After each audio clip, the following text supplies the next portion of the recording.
Thank you, Steve. We're at Hills Sports Shop, and with me is Ian, Kyle, and Ashley. And Kyle is sporting a magnificent attire, which we will talk to you about why he's sporting a little bit later. But right now, today, it is Bike to Work Day. And did y'all bike here? We did not. I don't even know I'm here right now. But actually, the whole month of May is Bike Month, right? Yes, ma'am. And so, do you know, like, have you done anything special for Bike Month in particular? Well, I think we've ridden our bikes every day to celebrate Bike Month. Bike Month, nothing. So nothing really changes during Bike Month. But for me, who doesn't really ride bikes, maybe I should get out and try to promote biking. Okay, cool. And Ashley how long has Ashley biked? Ashley's been riding bikes since he was a little kid. Yep, all my life. All your life. And then Kyle, he's about to actually do a race pretty soon, right? Yeah, Kyle's getting ready for 24 Hours in the Canyon, as well as the Leadville Trail 100 in Leadville, Colorado. Okay. And talk to us a little bit about 24 Hours in the Canyon. Who can come? What age groups? What's it all about? 24 Hours in the Canyon has both competitive and non-competitive categories. It's the only simultaneous road and mountain bike race, 24-hour race in the nation. And it raises money for the Don and Sybil Harrington Cancer Society.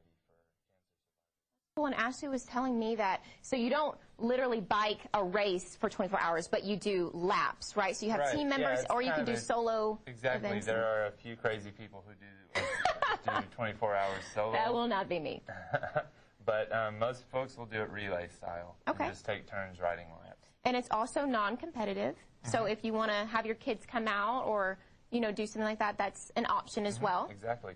Okay, cool. Well, don't go too far, because right after this, Kyle, because the race is coming up for him, we're going to test him on a bike, right? We're going to fit him for a bike. We're going to fit him for a bike, right, because that's important when you're racing. So make sure you know that when you're riding bikes so you don't hurt yourself. Let's take a quick break, but when we come back from break, we'll be talking about that. So stay tuned. Don't go too far. Keep watching Daybreak.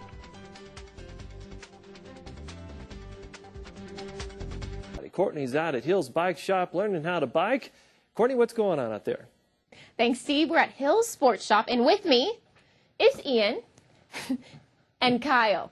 And what we're going to do right now is we're going to be fitting him to his bike to make sure it's safe and comfortable, right? Exactly. Okay, take it away and say what's the first and foremost most important thing. Okay, bike fit starts with the feet. It's very important whether you're using regular athletic shoes or cycling-specific shoes to really support the feet to help keep the ankle and the knee in line. What that's going to do is help you get the most out of your pedaling and also prevent injury. The second step to a good bike fit would be the saddle. Obviously, if you're spending a whole lot of time on the bike, like Kyle does, you want a saddle that's really supportive and it's going to be comfortable. Are those all your options for saddles right there? When we're doing a fit, we've got several options that we can try out. Have the customer or the bike racer in this case try out several different saddles. Our local pro here try out a bunch of different saddles and just get the one that's right for him. Okay. From that point, we can actually measure the old-fashioned way, or we can do some motion capture with this specialized software. Okay. So before you took a picture of him actually riding. Right. We took a motion capture of Kyle riding his bike. And then we can, overlay these angle lines and figure out exactly where his leg extension is getting him the most benefit out of the bike. Okay, and Kyle, do you feel a difference when you have a properly fitted bike to you and when you don't? Absolutely, I feel a difference. It's a huge difference.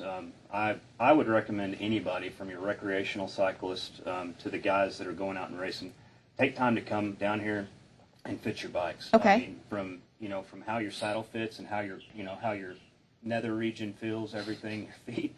I mean, it's a big deal. I know it's funny to say that, but it's a big deal to do that and take time to have it done. All right, Kyle, thank you so much, and thank you, Ian. When we come back, we're going to talk about the safety, so don't go too far, but we're going to toss back to you guys for that quiz question. Well, we've got Courtney out live at Hills Sports Shop learning all about the art of bicycling. It is an art. Courtney? Thanks, Steve. We're at Hills Sports Shop, and we're talking all about safety with bikes. We already talked about properly fitting your bike to your body, but this is just as important as that. So, Ian, talk to us about what you do when a bike comes in that needs to be repaired. Yeah, like you said, Bike repair is definitely as important as gear or bike fit when it comes to safety and comfort on the bike.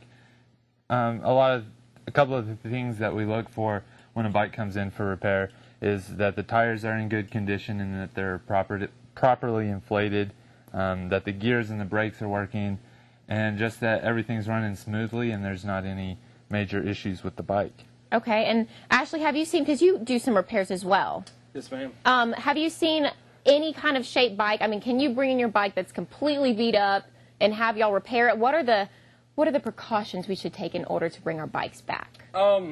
Yeah, bring pretty much any bike in and we take a look at it, inspect it, and see if it's repairable or worth repairing. And do things like lube the chain, check the brakes, air pressure, all that stuff, and make sure it's safe for people to ride and get down the road on it. Okay, and it doesn't have to necessarily be a mountain bike. It can just be a regular it can be a road bike, mountain bike, commuter, cruiser, whatever type of bike. That's good to know. And talking about the 24 hours in Canyon, y'all are doing some free inspections, right? Yeah, tomorrow from 9 to 1 we're going to be doing free bike checkups, which is really a good idea before any type of event. But anytime you ride your bike, it's important to know it's going to be running well. So come in tomorrow, we'll get you registered for 24 hours in the Canyon and do a free bike checkup for you. That's awesome. Okay, and with this is just one step to safety. We also have our safety gear.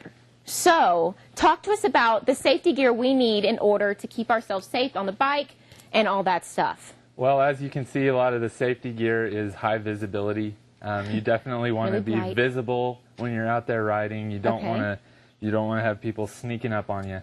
Okay. So we're going to give you a... I'm getting all the hookups right here. High-vis yellow helmet, high-vis yellow Be bright. vest. Be proud and bright. Okay. All right, and so this vest is just solely just to be... Well, it helps against the wind and the weather as well. It's a little windbreaker. So, but, to add fashion to function, they've made it bright yellow.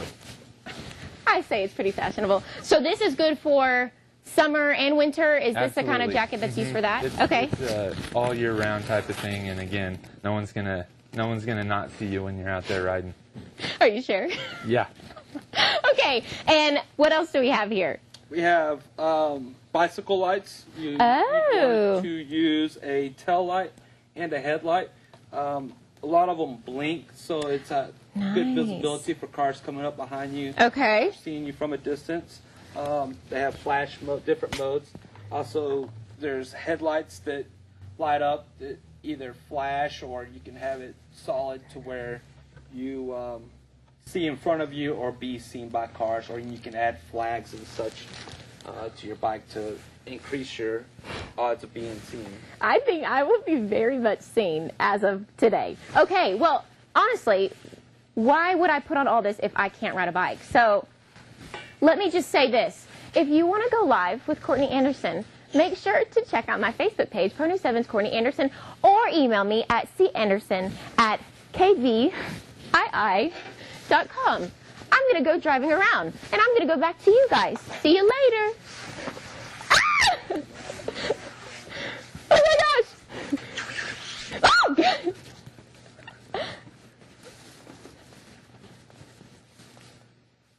Sunset. Oh, Did she almost fall? I think so. It looked like the wheels. Heard a slight scream. All right, Gum, she's perky. Courtney, thank you so much. We appreciate it.